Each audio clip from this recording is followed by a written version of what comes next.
Good evening. No, just kidding, guys. It's me, Rocky, your Jet Black GT on YouTube. And this is actually my Mazda Miata.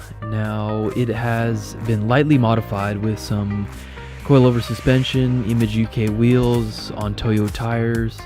Another fun mod that I've done is actually putting air horns in the horn system.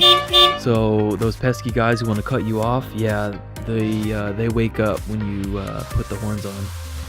Now, the Miata is one of those cars that people like to rag on all the time, but I must tell you that they do not know what they're talking about.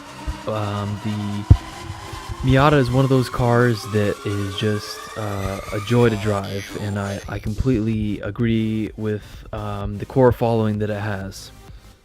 Some of the things that it does really well is the steering is very precise and bang on when it comes to weighting up in corners and stuff like that. It also has a fantastic shifter. Very short throws, very precise, and gives a very satisfying clink every time you go into gear, like a bolt-action rifle. However, there are some downsides to the car, and one of those has to be the seats. The seats have almost zero lateral support, including a lack of side bolsters as well as leg bolsters. And it does not also include lumbar support, so on long trips to the hairdresser, you know, I get pretty uncomfortable.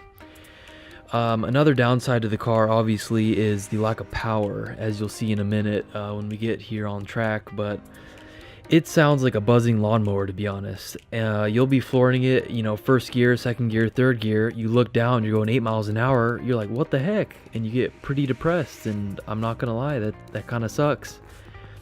So now that we've checked those out, let's get a hot lap on Laguna Seca in Forza 4. The car is set up in game exactly like how it is in real life. So the suspension setup is exactly what you see on the screen right here, and including the alignment specs. And so let's go ahead and cut to a few clips.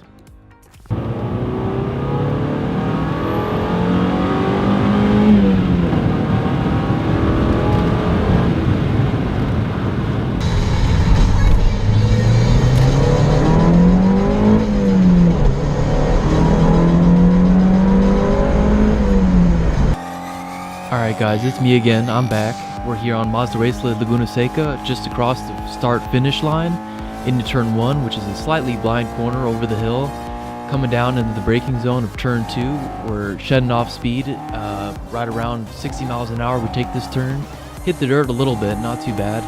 Coming in on exit with all 125 horses of this Miata. Coming into turn 3 right here, into the braking zone, about 60 miles an hour. Hit the apex there, off to the rumble strips on the other side. Coming into turn 4, this one's pretty hot, about 70, just over 70 miles an hour, and we're trying to rev this thing out to turn 5. Only about 105 foot-pounds of torque or so. Not too good for this car, not too good for this track, that is. Into turn 5, kind of missed the apex a little bit, but still not too bad. Going up the hill just a little bit into turn 6, and we hit the apex. We're all good. Going up this hill, this thing is an absolute dog with only 125 horsepower. This thing is barely moving, staying at about 80 miles an hour. That's all we get to. Into the braking zone for the corkscrew turn 8. Hit the apex, get a little bit in the dirt right here, a little bit oversteer on exit. Nothing too bad, nothing too not manageable. Into turn 9, coming down here. This is actually one of the best corners in the track right there. I hit it at almost 80 miles an hour. Alright, into turn 10 right here, hit the apex, no problem. Onto the rumble strips, not too much oversteer. Then finally, last turn, turn 11, braking zone, apex, and power! Go Miata, go, go, go! This thing is just so dang slow. This straight seemed like it took, 5 minutes just to get down and across the line.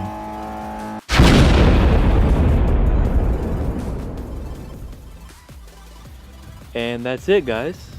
So in the Miata we got a 155.719, and overall that's okay. It's not too slow, not too fast either.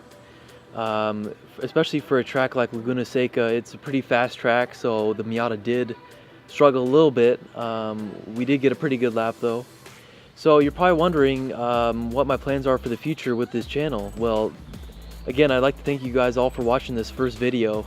It's kind of gauging interest in to see if you guys actually like the video game and real life aspect. That's ultimately what I'm trying to do, is combine the two of real life cars, reviewing them, and then comparing them to in-game cars such as Forza, Gran Turismo, etc. So overall, that's my vision for the channel. So I hope you stick around, like the video if you liked it. Please subscribe if you'd like to see more, and also if you're in the Southern California area and you'd like me to drive your car as well as drive it on the track with the same specs, I'd be happy to do so. So thanks for watching, guys, and I hope you stick around for a lot more. Let's catch you later.